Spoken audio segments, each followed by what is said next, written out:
Hello மக்களே, welcome back to our channel. நாம இன்னைக்கு இந்த வீடியோவில் என்ன பார்க்க போகிறோம் அப்படின்னா, நீங்கள் ஏதோ ஒரு விஷயத்தை நினச்சி ரொம்ப ஃபீல் பண்ணுறீங்களா? இல்லை முடிஞ்சு போனது விஷயத்தை நினச்சி ரொம்ப ஃபீல் பண்ணுறீங்களா? இல்லை எதிர்காலத்தை நினச்சி ரொம்ப பயப்படுறீங்களா?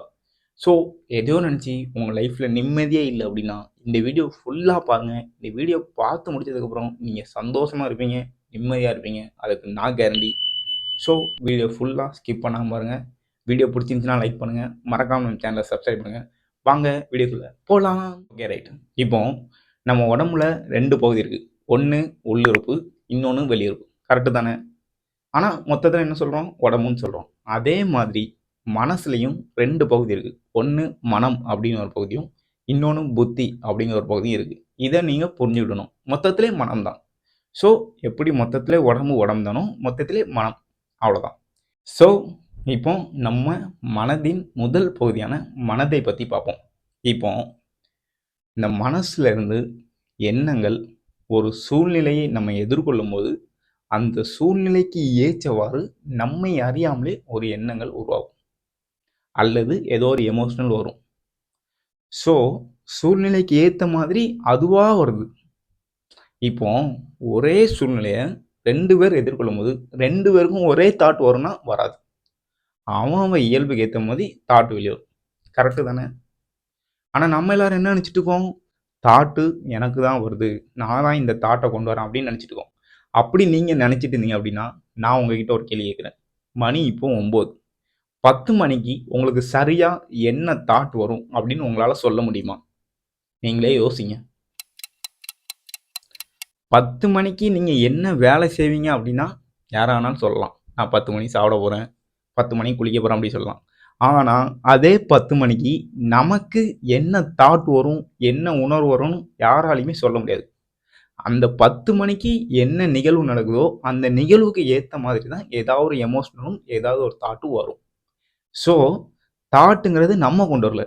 வெளியே ஒரு சூழ்நிலையை நாம் எதிர்கொள்ளும் போது அந்த சூழ்நிலைக்கு ஏற்றவாறு நம்மை அறியாமலே அவங்கவுங்க இயல்புக்கு ஏற்ற மாதிரி தாட்டு வருது. ஓகேவா? இப்போ தாட்டு நம்ம கையில் கிடையாது. இதை நீங்கள் புரிஞ்சுக்கிடணும். ஸோ அதுவாக வருது. ரைட்.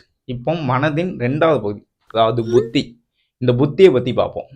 இப்போ உங்கள் அக்கா உங்களுக்கு கால் பண்ணுறாங்க.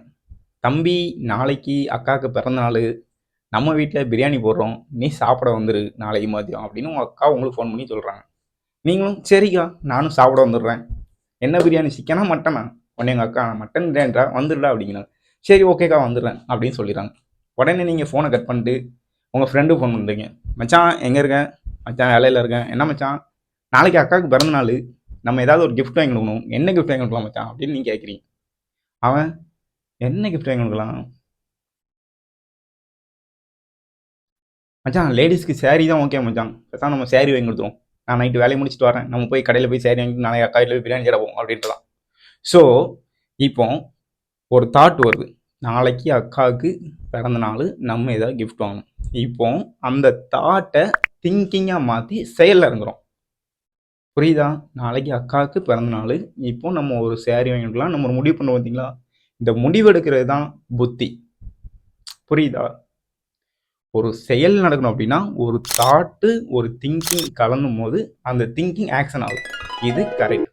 ஸோ இப்போ நமக்கு மனம்னா என்னன்னு தெரிஞ்சுட்டு புத்தினா என்னன்னு தெரிஞ்சுட்டு கரெக்டு தானே?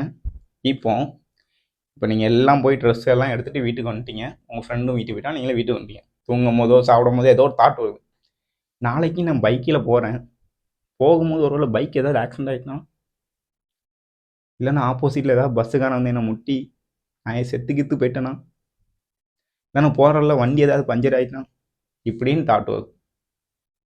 இப்போ நமக்கு இந்த தாட்டுக்கு என்ன பண்ணணும்?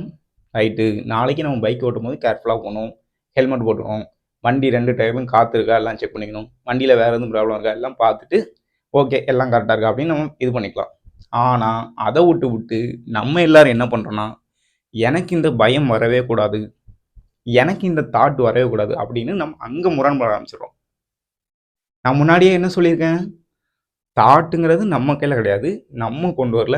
வெளியே ஒரு சூழ்நிலையை நாம் எதிர்கொள்ளும் போது அந்த சூழ்நிலைக்கு ஏற்றவாறு நம்மை அறியாமலே எண்ணங்கள் வருது. கரெக்டு தானே? ஒரு எண்ணம் வந்ததுக்கு அப்புறம் தான் ஓ! எனக்கு இந்த தாட் வந்திருக்கு அப்படின்னு இந்த புத்திக்கே தெரியுது. ஸோ, வர்றதுக்கு முன்னாடியும் தெரியல, அடுத்த என்ன வரப்போகுதுன்னு தெரியல. வந்ததுக்கு அப்புறம் தான் இந்த எண்ணம் எனக்கு வந்திருக்கு, இந்த எமோஷனல் எனக்கு வந்திருக்கு அப்படின்னு நமக்கே தெரியுது. கரெக்ட்டு தானே? நியாயமான பேச்சு தானே இது? நீங்களே யோசிங்க. ஆனா நாம என்ன பண்றோம்? எனக்கு இந்த எண்ணம் வரக்கூடாது. எனக்கு இந்த பயம்ங்கிற உணர்வு வரவே கூடாது. எனக்கு இந்த எண்ணத்த நான் புடிச்சுட்டே இருக்கணும். எனக்கு இந்த உணர்வு நல்லா இருக்கு. நான் இத புடிச்சுட்டே இருக்கணும் அப்படின்னு நம்ம தானா இயங்குற பகுதி மனசுல நம்ம முரண்பட ஆரம்பிச்சுரும். அங்க நமக்கு வேலையே கிடையாது. புரியுதா? இப்போ ஒரு எண்ணம் தோன்றி மறையக்கூடியது. அதாவது எப்படி அப்படின்னா, இப்போ இந்த கப் இருக்கா? இந்த கப்ப டம்முன்னு அடிக்கிறேன். அடிச்சோன ஒரு சவுண்ட் வந்துச்சா? இப்போ ஒரு சவுண்ட் தோன்றி மறைஞ்சிட்டு. கரெக்ட்டு தானே? அதே மாதிரி தான் நம்மளுடைய மனசுல இருந்து, அதாவது மனதின் ஒரு பகுதியான மனதிலிருந்து ஏதோ ஒரு சூழ்நிலைக்கு ஏற்றவாறு ஏதாவது ஒரு எண்ணங்கள் தோன்றி மறையக்கூடியது. அதை நாம் செயலுக்கு தேவை என்றால் எடுத்துக்கொள்வோம். தேவையில்லை என்றால் அப்படியே விட்டுடுவோம். ஆனா வந்த தாட்ட வந்து எனக்கே இந்த தாட் வருது, எனக்கே இந்த எண்ணம் வருது, எனக்கே இந்த உணர்வு வருது அப்படின்னு நம்ம முரண்பட ஆரம்பிச்சிடுறோம். அங்க தோன்றிட்டு இப்போ நான் ஒரு கப்ப வச்சு அடிச்சு காமிச்சேன். ஒரு சவுண்ட் வந்துட்டு. அந்த சவுண்ட நீ வராத வராதன்னு நம்மளால எப்படி சொல்ல முடியும்? அதே மாதிரி மனசுலேருந்து எண்ணங்கள் வந்துட்டு அப்படின்னா, அது வந்தே வந்துட்டு தான். அங்க போய் நம்ம முரண்படவே கூடாது. அங்க நமக்கு எந்த வேலையும் இல்லைன்னு நீங்க புரிஞ்சுக்கிடணும். புரியுதா நான் சொல்றது?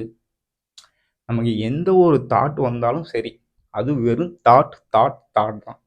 அந்த தாட்ட நீங்க திங்கிங்கா மாத்துற வரைக்கும் அது தாட் தான். எப்போ நீங்க ஒரு தாட்ட செயலுக்கு தேவை அப்படின்னா, அத திங்கிங்கா ஆக்கி செயல் பண்ணலாம். செயலுக்கு தேவையில்லன்னா, தாட்டும், எண்ணங்களும் தோன்றி மறையக்கூடியது. அத நீங்க நல்லா புரிஞ்சுக்கிடுங்க. ஸோ, நமக்கு வந்த தாட்ட நம்ம திங்கிங்கா மாத்தி செயலுக்கு யூஸ் பண்ணிக்கலாம் தவிர, அந்த தாட்ட கட்டுப்படுத்தவோ, அந்த தாட்ட அப்புறப்படுத்தவோ நமக்கு வேலை கிடையாதுன்னு நீங்க புரிஞ்சுக்கிடணும். ஓகேவா? இப்போ உங்களுக்கு தாட்னா என்னது? திங்கிங்னா என்னதுன்னு தெரிஞ்சுட்டு. தாட்ல நமக்கு வேலையே கிடையாது. ஆனா திங்கிங் அப்படி கிடையாது. திங்கிங் வந்து நாம வில்ஃபுல்லா திங்க் பண்றோம். அங்க தான் நமக்கு வேலை உண்டு. ஸோ, நீங்க தாட்ல நல்லது, கெட்டது அப்படின்னு தரம் பிரிக்கவே கூடாது. அப்படி பிரிக்கிறதுக்கு நமக்கு எந்த ஒரு அருகதையும் கிடையாது. அத நீங்க புரிஞ்சுக்கிடணும். ஆனா திங்கிங்ல அப்படி கிடையாது. திங்கிங்ல நம்ம நல்ல thinking, negative thinking, positive thinking நம்ம பிரிச்சுக்கலாம்.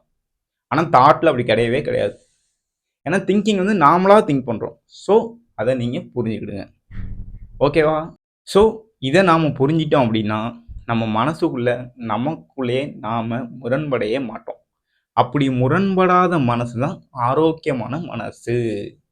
நீங்க மனசுக்குள்ள உங்களுக்குள்ளேயே நீங்க முரண்படாம இருப்பீங்க. அதுக்கப்புறம் மனசுக்குள்ளேயே நீங்க முரண்படாம இருக்கும்போது, உங்களுடைய செயல் வெளிய அழகா இருக்கும். மனசுலேருந்து ஒரு தாட் வருது அப்படின்னா, அந்த தாட் நமக்கு தேவையா?